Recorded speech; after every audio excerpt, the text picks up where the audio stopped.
Muy buenos días, gracias por la invitación. Voy a dar un caso que me parece interesante y espero que a ustedes también. Este tiene que ver con una paciente en donde se generan complicaciones no propiamente del radiólogo intervencionista, pero sí de las situaciones de la vida que pueden llevar justamente a múltiples patologías.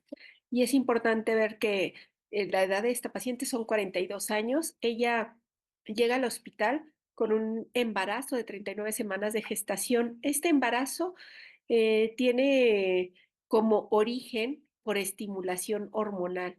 Al haber esta estimulación hormonal, va condicionando a cierta patología. Tiene gesta 3, cesárea 2, parto 0 y abortos 1. A pesar de todo, eh, uno de los hijos vivos y bueno, actualmente este embarazo con 3 productos y los 3 afortunadamente de término y sin patología, ¿no? Logran sobrevivir al embarazo multigestar, ¿no? Se realiza procedimiento quirúrgico y se extrae sin problema estos productos. Presenta atonía uterina durante el procedimiento, por lo tanto, esto lleva a la histerectomía. El sangrado llega a 5000 cc y bueno, una hemoglobina que llega a 6,8 y es presentada a nuestro servicio por disminuir todavía mucho más la hemoglobina a pesar de las transfusiones. Sin embargo, nos llama la atención que las transfusiones en sí fueron de un solo paquete en 3 días, o sea, cada día un paquete, y pues bueno, creemos que parte de que la hemoglobina no logra compensar de forma inmediata es el volumen de sangrado que presentó durante la cirugía. Ella pues presenta también oclusión de uno de los ureteros debido a que este sangrado fue difícil para poder ver la anatomía. Pues bueno, hay ligadura del uretero y también durante este procedimiento pues logran observar que hay una anomalía vascular. No definen muy bien de dónde es la anomalía. Sin embargo, sí la visualizan y sospechan que pudiera estar involucrado el ovario. Y bueno, por lo tanto, pues piden eh, una tomografía para poder hacer esta valoración. Cuando nosotros observamos estas tomografías, podemos ver que hay esta anomalía vascular en donde los vasos mal formados se encuentran a este nivel en donde observamos precisamente el edema. Pero tratando de ser así un poco más observadores, aparte de ver la anomalía, vemos que hay estructuras vasculares que también están involucradas. Entonces, si realmente es la afectación del ovario, bueno, tendríamos que también valorar todas las estructuras vasculares que pueden estar afectadas, como las pudendas, las epigástricas, las arterias lumbares y bueno, algunas otras arterias que se encuentran proporcionando irrigación hacia el ovario. En cuanto a los estudios de laboratorio, como les mencionaba, la hemoglobina no se estabiliza y llega a 6. Y a pesar de la transfusión de un paquete, logran más o menos tenerla en 7 la hemoglobina el día que nosotros la metemos a procedimiento y el día sábado, pues la hemoglobina se va estabilizando hasta 7,3. El sangrado pensamos que no es tan activo, sin embargo, les parece muy urgente porque pues es como una bomba de tiempo. Ellos pensaban que sí sangraba, nosotros que no, pero bueno, tuvimos que meterla de forma inmediata como urgencia. Entonces hacemos la angiografía con la embolización. Sin embargo, lo más importante también era preservar la función renal, ya que presenta ectasia. y entonces habría que hacerle primero una nefrostomía para que el parénquima pues no se viera afectado. Luego la embolización de la anomalía, pero durante el estudio de tomografía también logramos observar pues un trombo a nivel de la vena renal. Y como vemos, hay tres complicaciones. Una es la ligadura del uretero, otra tener una anomalía vascular que seguramente está relacionado con la influencia hormonal, ya que la paciente no tenía ningún otro antecedente de sangrado o de malestar o que hubiera habido evidencia precisamente de esta anomalía y pues la trombosis a nivel de la vena renal. Se pide la solicitud y bueno, primero se coloca la nefrostomía, podemos ver que se realiza con el ultrasonido y posteriormente con la fluoroscopía colocando un catéter 8 French a nivel de la pelvis renal, entrando lo más bajo posible, sin embargo, por la anatomía y cómo se encontraba, pues tuvimos que entrar por el sistema calicial medio dirigidos pues por ultrasonido, minimizando pues los riesgos de sangrado a ese nivel.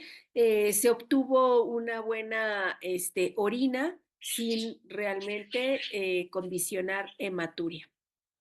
Una vez que ya tenemos la nefrostomía, podemos observar, bueno, la ectasia que tenía del lado derecho y la trombosis izquierda. Vean esta trombosis que es subaguda y que es parcial. Sin embargo, primero decidimos resolver pues la anomalía vascular y nos metemos. Es importante también catalogar al paciente, ¿no? No quedarnos como dentro de todas las anomalías, pues ver de qué tipo era, ¿no? Si era venoso o arterial y en este caso, como vemos la angiotac, podemos ver que era de la arteria ovárica y que esta tenía afectación arterial principalmente. Nos metemos con un catéter Cobra, metemos un microcatéter para avanzar lo más posible y llegar al nido y administrar el medio de contraste. Vemos congestión de las venas, sin embargo, ya de forma supraselectiva, vemos cómo se llena el nido, vemos que hay gran velocidad y ya el retorno venoso temprano. Por lo tanto, es una malformación de tipo arterial, arterias principales mal formadas. Y había que ver también si no tendría reclutamiento por otras arterias aledañas. Aquí no vemos reflujo que llene hacia otras arterias, solo vemos que va hacia el sistema venoso. Entonces, una vez que llegamos ahí, teníamos que decidir con qué hacer la embolización y esta tiene que ser de forma definitiva, ¿no? Y decidimos usar Onyx, pero hicimos también la técnica del sándwich. Entonces administramos el Onyx poco a poco hasta que llegara al nido. Afortunadamente, el efecto que se dio fue muy bueno. Fuimos colocándolo poco a poco hasta llenar el nido.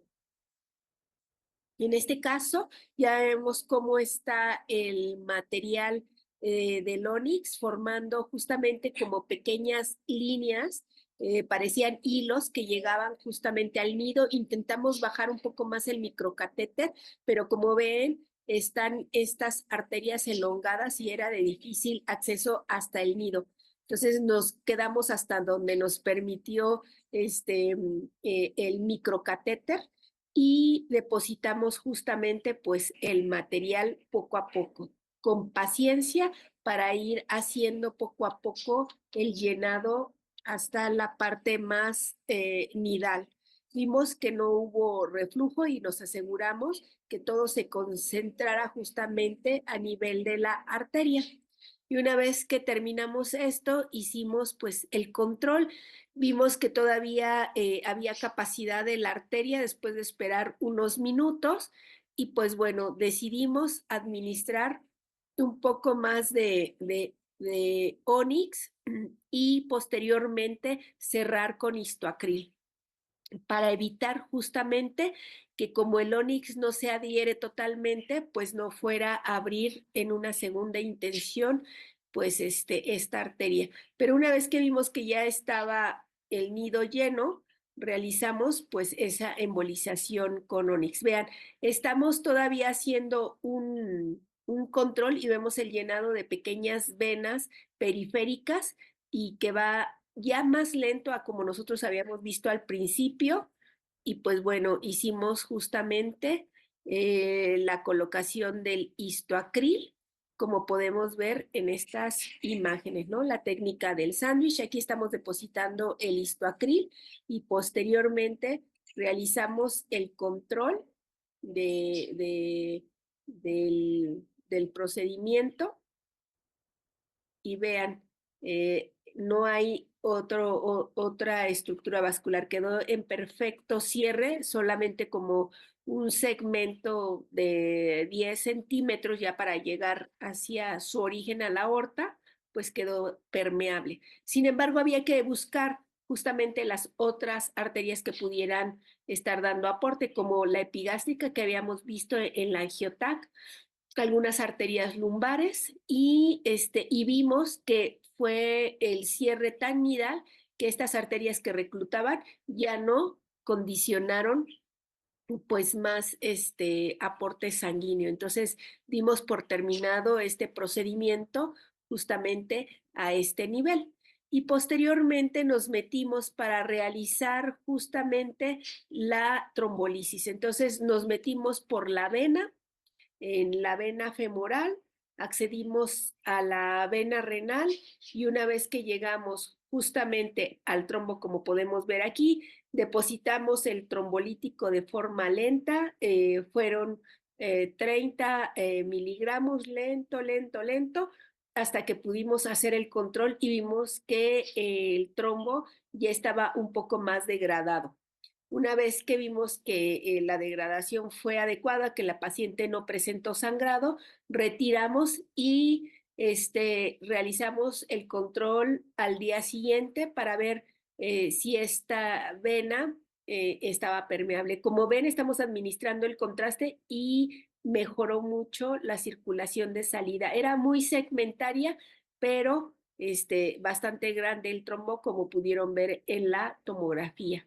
Así es que habría que tratar a la paciente de diferentes formas, darle un procedimiento que es visceral de drenaje, un angiográfico de embolización y otro de apertura. Entonces podemos ver diferentes tratamientos en un solo caso de una paciente. Afortunadamente no se presentó ningún sangrado y a pesar de que se hizo la nefrostomía de una sola punción, tampoco tuvo hematuria o sangrados posteriores, así que había que resolver. Eh, en cuanto al seguimiento a la paciente, la vimos al día siguiente, la dieron de alta a la semana, nosotros la vimos posterior a la alta, al día siguiente después del alta, y vimos que el trombo se había lisado a nivel de la vena renal y que no tenía flujo la anomalía vascular. Esta anomalía vascular solo había originado por la misma embolización un poco de edema periférico más el sangrado de líquido que había tenido postquirúrgico y pues bueno, finalmente el cierre. Ahorita estamos esperando ya la tomografía, quería que ya se tuviera como el control, pero se realizará hasta el día 16, ya como seguimiento de 2 meses después de lo que se le realizó y para ver que la anomalía esté totalmente cerrada y corroborar por imagen que también pudieran ver pues que tenía ya lisis de ese trombo. Entonces, yo me quedo pensando en algunas cosas. Nos atrevimos a hacer la trombolisis y colocar el filtro para no realizar otro procedimiento, pero ¿qué tanto hubiera podido requerir de ese filtro, ¿no? Para evitar que el trombo, si se hubiera liberado, hubiera migrado hacia el pulmón. Afortunadamente no pasó, pero bueno, lo dejo en pensamiento también en cuanto a que se pudo hacer la trombolisis y retirar inmediatamente pues este filtro una vez que hubiéramos visto que el trombo estaba estabilizado o a la semana dependiendo de cómo viéramos, ¿no? Pero bueno, no se colocó en el momento. Son preguntas que quizás dejo en la mesa y para comentar el caso. Eh, Como seguimiento también se le quedó primero la enoxaparina y ya que había tenido heparina antes y después nosotros lo que recomendamos es que la iniciaran con enoxa y no quedarla con heparina, porque al final ya se había resuelto el embarazo. Iniciamos clopidogrel y aspirina para no fomentar a que se volviera a formar otro trombo a nivel venoso. Y la tenemos en seguimiento de la nefrostomía, ya que le van a hacer un reimplante del uretero y esto pues hasta que la paciente esté lo mejor posible. Entonces, piensan que esto podría ocurrir en 3 o 4 meses o hasta 6 meses, dependiendo de la condición de la paciente. Afortunadamente ella va bien y los bebés también. Y bueno, y hacer el seguimiento de la anomalía vascular. Esto es importante porque esta anomalía vascular, si no se hace un adecuado cierre, puede tener un crecimiento y que las arterias aledañas también estén enfermas. Esto puede estar condicionado por múltiples causas. Recuerden que lo despertó de forma hormonal y bueno, pues hacer el seguimiento va a ser importante para ver que no vuelva a crecer pues la anomalía, que se pudiera romper y sangrar la paciente, ¿no?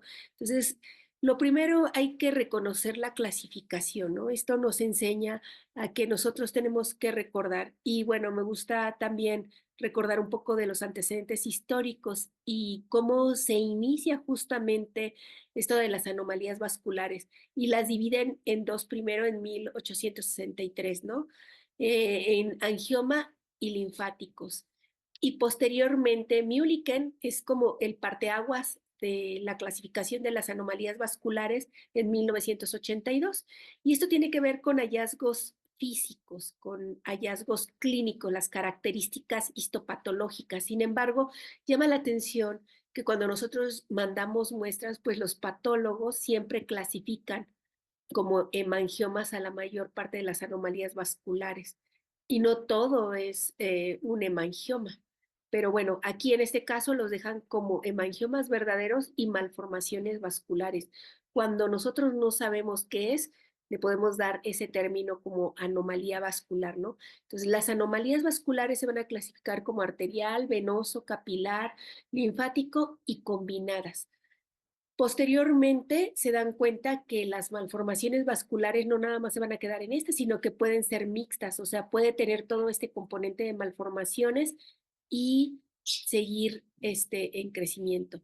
En 1993 Jackson pues da una nueva clasificación y esto es importante porque aquí es cuando se da cuenta de los flujos, pero a nivel arterial y actualmente nosotros vemos que hay algunos venosos que pueden tener alto flujo y que es difícil para tratar en algunos pacientes, principalmente puede ser a nivel pélvico o bien a nivel del cuello o carita. Entonces, aquí en este caso vemos que las clasifican como alto y bajo flujo y las de bajo flujo quedan las linfáticas y las venosas y algunas capilares y las de alto flujo, pues como las arteriales y algunas fístulas. Y estos también incrementan aquí la morfología como quística o cavernosa. Eso es como morfológica, sin embargo, pues posteriormente lo separan. Y bueno, en 1999, Warner modifica la clasificación y esto es porque se dan cuenta que pues las anomalías podemos dividirla en dos grandes grupos como tumores y las otras, las malformaciones vasculares. Y se hace esta organización mundial que es la ISBA, que son los que se encargan de hacer esta clasificación. Y ellos empiezan a hacer modificaciones y como les decía, las dividen en tumores y malformaciones vasculares, de tal manera que los tumores meten ahí los hemangiomas y esto pueden ser de diferentes características y crecimientos, pero también meten algunos otro tipo de tumores que pueden ser benignos y malignos, como podemos ver en esta clasificación.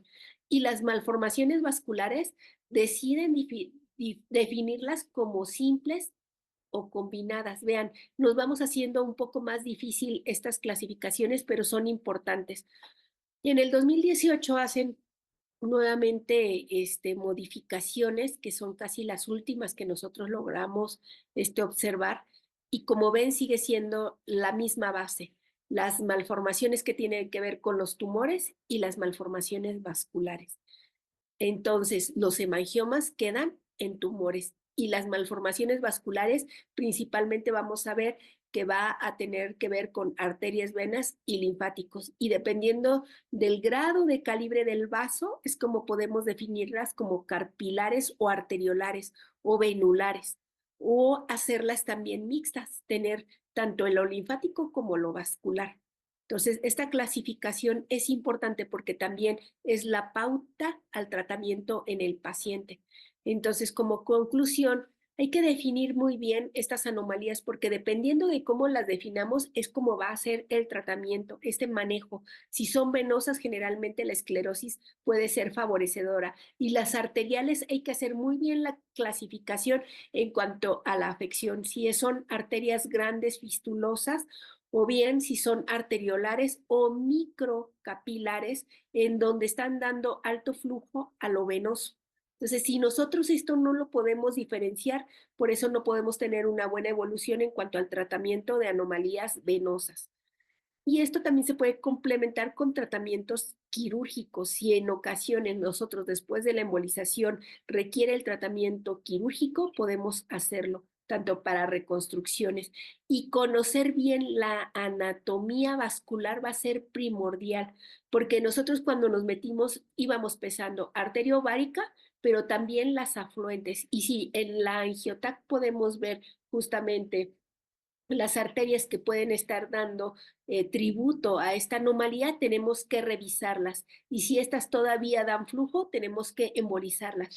Dejar abiertos ciertas estructuras vasculares da pauta a que nosotros programemos nuevas embolizaciones, porque si no, vamos a dejar eso latente y va a crecer y va a volver a llenar y el paciente, pues al final puede tener una anomalía que crezca y tenemos que ser bien supraselectivos, o sea, esta oclusión debe ser nidal. Si nosotros hacemos las oclusiones periféricas, lo único que vamos a hacer es que las tributarias lleven y crezcan y que nosotros después no podamos abordar justamente para tratamiento nidal. Entonces, controlar estos sangrados va a ser importante, dar solución a la trombosis también, el manejo, saber manejar la alteplasa, las dosis y cómo debemos dársela a la paciente cuando la vamos colocando y lo que podemos esperar va a ser importante. Las nefrostomías a veces yo digo, decimos son rápidas, cualquiera puede hacerlas. No, o sea, sí hay que ver justamente que puede ser compleja. En este caso, nosotros no podíamos poner bien a la paciente boca abajo porque tenía el antecedente de la cesárea y en ese momento no teníamos anestesiólogo para poner la nefrostomía, entonces tuvimos que ponerla en posición de cúbito lateral para poder acceder. Esto complica mucho la situación del riñón y también el acceso. Finalmente se pone boca abajo y el procedimiento de la angiografía sí se lleva a cabo con anestesia, pero bueno, estas cosas siempre van a ser importantes. Entonces, la trombosis renal es importante también tratarla. Recuerden que ya un riñón afectado con una ligadura, no podríamos perder también la función del otro riñón del lado izquierdo. Entonces, sí era importante tomar la decisión de realizar pues la lisis de este trombo, también sabiendo que estaba en una fase subaguda, que todavía era susceptible y que afortunadamente con el seguimiento vimos que sí tuvo lisis total del trombo. Entonces, nosotros podemos ver que, que cuando tratamos a los pacientes de forma pues integral, tenemos que ser cuidadosos en la toma de decisiones y que pues podemos ofrecer múltiples tratamientos para tener la mejor evolución de la paciente. Muchas gracias y espero sea un buen año para todos. todavía se puede decir esto en enero, a pesar de en el momento en el que nos encontramos. Si hay alguna duda, con gusto podemos resolverla y estaré atenta a que se nos hagan llegar las preguntas que sean pertinentes. Gracias.